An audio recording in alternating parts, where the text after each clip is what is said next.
ദൈവം അൺകണ്ടീഷണലായിട്ട് നമ്മളെ സ്നേഹിക്കുന്നു എന്ന് നമ്മൾ ഓരോരുത്തരും അറിയുന്നു.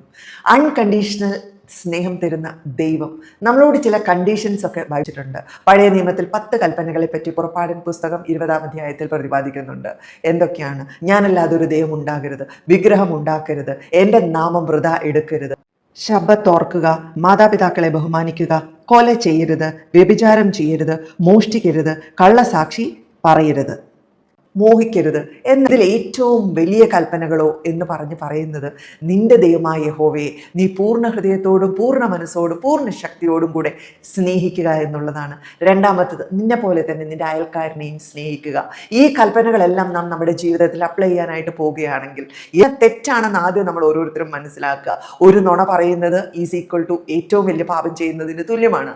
ശപിക്കരുത്, എൻ്റെ നാമം വൃഥാ എടുക്കരുത്, കള്ളസാക്ഷി പറയരുത്, കള്ളസത്യം ചെയ്യരുത്, വ്യഭിചാരം ചെയ്യരുത്, കൊല ചെയ്യരുത്. വാക്കുകൾ കൊണ്ട് മറ്റുള്ളവരുടെ ഹൃദയത്തെ മുറിക്കുന്നത്, അവരുടെ ആത്മാവിനെ, അവരുടെ സന്തോഷത്തെ, അവരുടെ ജീവനെ നശിപ്പിക്കുന്നത്, ഇതെല്ലാം കൊലപാതകമാകുന്നു. ഇതെല്ലാം നമ്മൾ ഓരോരുത്തരും ഉപേക്ഷിക്കാൻ തയ്യാറാകുകയാണെങ്കിൽ അൺകണ്ടീഷണലായിട്ട് ദൈവം നിങ്ങളെ ഓരോരുത്തരെയും സ്നേഹിക്കും. നന്മകൾ കൊണ്ട്, അനുഗ്രഹങ്ങൾ കൊണ്ട് നിങ്ങളെ ഓരോരുത്തരെയും, നിങ്ങളുടെ ഭവനത്തെയും നിങ്ങളുടെ പ്രിയപ്പെട്ടവരെയും നിറയ്ക്കാനായിട്ട് പോവുകയാണ്. നിങ്ങളുടെ ജീവിതത്തിൽ ശാപങ്ങളായിക്കൊള്ളട്ടെ, രോഗങ്ങളായിക്കൊള്ളട്ടെ, പാപങ്ങളായിക്കൊള്ളട്ടെ, എല്ലാം നീങ്ങണമെങ്കിൽ നമ്മുടെ ജീവിതത്തിൽ ചില മാറ്റങ്ങൾ നമ്മൾ ഓരോരുത്തരും വരുത്തേണ്ടതായിട്ടുണ്ട്. ഈ കേട്ടിരിക്കുന്ന വചനം നിമിത്തം ഓരോരോ വ്യക്തികളും അനുഗ്രഹിക്കപ്പെടട്ടെ.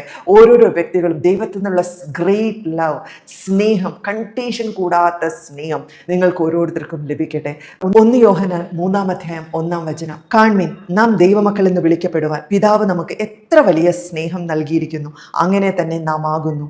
ലോകം അവനെ അറിഞ്ഞിട്ടില്ലായതുകൊണ്ട് നമ്മയും അറിയുന്നില്ല. ദൈവമക്കളെ, ഈ കണ്ടുകൊണ്ടിരിക്കുന്ന ഓരോരോ മക്കളും ദൈവത്തെ ഒന്ന് അറിയുവാൻ, അൺകണ്ടീഷണൽ സ്നേഹമാകുന്ന ദൈവത്തെ ഒന്ന് ഓരോരുത്തരും രുചിച്ചറിയുവാൻ, അവൻ ദൈവമക്കളെന്ന് നമ്മളെ ഓരോരുത്തരും വിളിച്ചു അനുഭവിക്കാനായിട്ട് 1 യോഹന്നാൻ 3-ാം അധ്യായം 1-ാം വചനം പറയുന്നത് പോലെ സകല വ്യക്തികൾക്കും ആ ദൈവമക്കൾ എന്നുള്ള സകല പ്രിവിലേജും ഈ ദിവസങ്ങളിൽ വരേണ്ടതിനായിട്ട് ഞാൻ പ്രാർത്ഥിക്കുകയാണ്.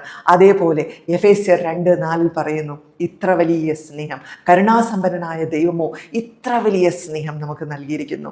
ഗ്രേറ്റ് ലവ്, ആ great love, great blessing, great ഡിവൈനായിട്ടുള്ള സകല നന്മകളും നിങ്ങളുടെ ജീവിതത്തിലേക്ക് വരുവാനായി ഓരോരോ വ്യക്തികളും ഈ പറഞ്ഞ കൽപ്പനകളെ പ്രമാണിച്ച് സന്തോഷകരമായി ഭൂമിയിൽ ജീവിക്കുവാൻ തക്കവണ്ണം ഓരോരുത്തരുടെ ഹൃദയത്തിലും അങ്ങനെയൊരു സാധ്യതകൾ, അങ്ങനെയൊരു ഇഷ്ടം, അങ്ങനെയൊരു നിറവ് നിങ്ങളുടെ ജീവിതത്തിൽ ഓരോരുത്തർക്കും ഉണ്ടാകട്ടെ എന്ന് ഞാനിപ്പോൾ പ്രാർത്ഥിക്കുകയാണ്. കർത്താവെ, കണ്ടുകൊണ്ടിരിക്കുന്ന ഓരോരോ വ്യക്തികളുടെയും ജീവിതത്തിൽ ഈ കൽപ്പനകളെ പ്രമാണിച്ച് കർത്താവ് നൽകിയിരിക്കുന്ന എല്ലാ കൽപ്പനകളെയും അനുസരിക്കുന്നൊരു പ്രകൃതം ഓരോരോ വ്യക്തികൾക്കും ഉണ്ടാകട്ടെ. കർത്താവെ, കണ്ടുകൊണ്ടിരിക്കുന്ന മക്കളെല്ലാവരും അനുഗ്രഹിക്കപ്പെടട്ടെ.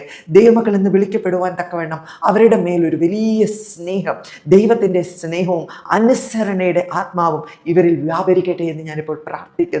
അനുസരണയുള്ള മക്കളായി ദൈവത്തിൻ്റെ കൽപ്പനകളെ പ്രമാണിച്ച് ദൈവസ്നേഹത്തിൽ കുതിർന്ന് നടക്കുവാൻ ഇവരെ ഓരോരുത്തരെയും അങ്ങ് സഹായിക്കണമേ എന്ന് പ്രാർത്ഥിക്കുന്നു. യേശുവിൻ്റെ നാമത്തിൽ തന്നെ പിതാവേ, ആമേൻ, ആമേൻ.